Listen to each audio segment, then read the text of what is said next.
এই অ্যারাবিক অঞ্চল থেকে আমাদের ইসলামের উৎপত্তি হয়েছিল। ইনফ্যাক্ট এই অ্যারাবিয়ানরা একসময় মাছ কিংবা খেজুর তারা বিক্রি করার জন্য ইন্ডিয়ান সাবকন্টিনেন্টগুলোতে যেত। সো তখনকার আমলের সিচুয়েশনগুলো প্লাস ইসলামের প্রচারের সিচুয়েশনগুলো কেমন ছিল সেই জিনিসগুলো দেখার জন্য এবং দেখানোর জন্য আজকে আমরা চলে আসছি এই আজমান মিউজিয়ামে। একদম অ্যারাবিয়ানরা যেরকম ছিল আগেরকার সময়, যেটা আমরা টিভিতে দেখতাম, সেই ধরনের একটা ফিল এখানে রয়েছে।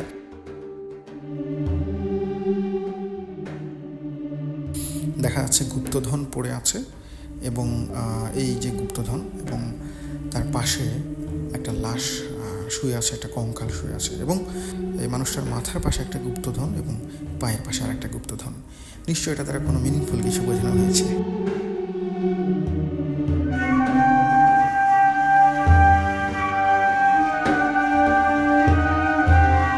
যে ছুরিগুলো দেখছেন এগুলোকে বলা হয় খঞ্জর। স্পেশালি গোল্ড অ্যান্ড সিলভারের তৈরি এই খঞ্জরগুলা ব্যবহৃত হতো রয়্যাল ফ্যামিলিতে।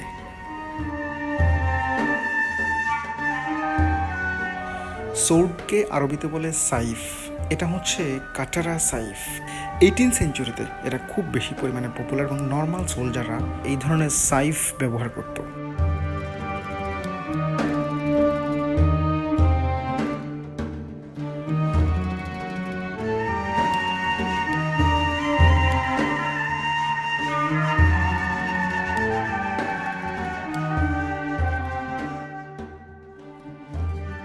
তখনকার আরাবিয়ানদের মধ্যে পর্দা প্রথাটা খুব বেশি পরিমাণে ছিল। ইভেন তারা ঘরে থাকলেও পর্দা করত। বিষয়টা খুবই চমৎকার লেগেছে। পৃথিবীতে একদম নিষ্ঠুরতম বিচার ব্যবস্থা হচ্ছে এটা, যে শাসকের উপর আমার মৃত্যু কিংবা আমার বেঁচে থাকা নির্ভর করে। দোষী সাব্যস্ত অনেক ক্ষেত্রে ভালো মানুষকেও জীবন দিতে হয়েছে এই বিচার ব্যবস্থার মধ্য দিয়ে।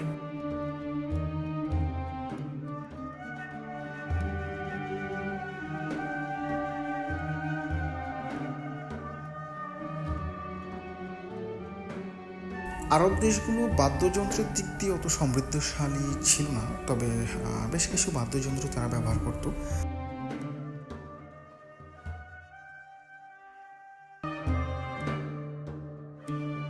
সবচেয়ে বেশি চ্যালেঞ্জিং ছিল আরবের বুকে মরুভূমি। আর এই মরুর বুকে কত মানুষকে যে জীবন দিতে হয়েছে শুধুমাত্র পানির অভাবে। তাদের কাছে পানিটা খুব গুরুত্বপূর্ণ একটা সম্পদ ছিল।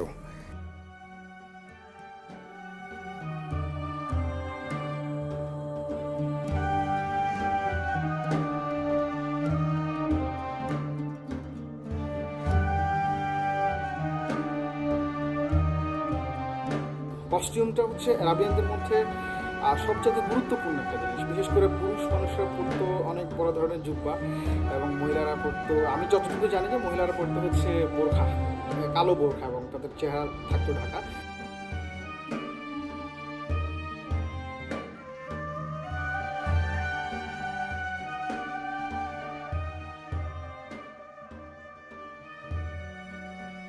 এই অঞ্চলের মানুষের কাছে কুরআন শিক্ষাটা একদম এটাই সবচেয়ে বেশি প্রাধান্য ছিল। সারা বিশ্ব থেকে অনেকটা ডিসকানেক্টেড ছিল। এই ডিসকানেক্ট থাকার কারণে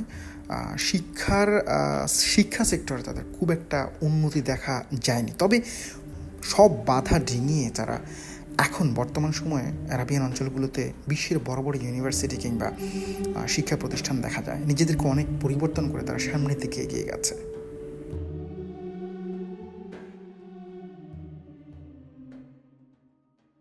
বর্তমান যিনি শেখ তার বাবা শেখ রশিদ, উনার রুমটা তখনকার সময় কেমন ছিল সেটা একটু আমরা দেখি। সময় আসলে পরিবর্তনশীল। সময় কিভাবে পরিবর্তিত হবে সেটা আসলে অনেক ক্ষেত্রে ডিপেন্ড করে আমাদের উপর। এইটা একটা শেখের রুম, মানে এই অঞ্চলটা যিনি লিড দিতেন, যিনি এই অঞ্চলের প্রধানমন্ত্রী ধরা হয় আর কি, অথবা এই 40-50 বছরের ব্যবধানে তারা আসলে নিজেদেরকে কোথায় নিয়ে গেছে, এই জিনিসগুলো দেখলে আসলে ভাবতে হবে আমাদেরকে নিয়ে। আসলে আমাদের জায়গায় যদি আমরা চিন্তা করি আমরা আসলে কোথায় আছি, আর তখনকার সময়ে আমার কাছে মনে হচ্ছে তখনকার সময় আমরা অনেক বেশি তাদের চাইতেও আপডেটেড ছিলাম, কিন্তু এই অল্প সময়ের ব্যবধানে তারা অনেক পরিবর্তন করে ফেলেছে। আমার কাছে খুবই ভালো লেগেছে এই ইতিহাস ঐতিহ্যগুলো দেখে। চেষ্টা করব পরবর্তীতে অন্য কোনো একটা ইতিহাস কিংবা অন্য কোনো একটা বিউটিফুল প্লেস আপনাদের সামনে তুলে ধরার জন্য। ভালো থাকবেন, টাটা।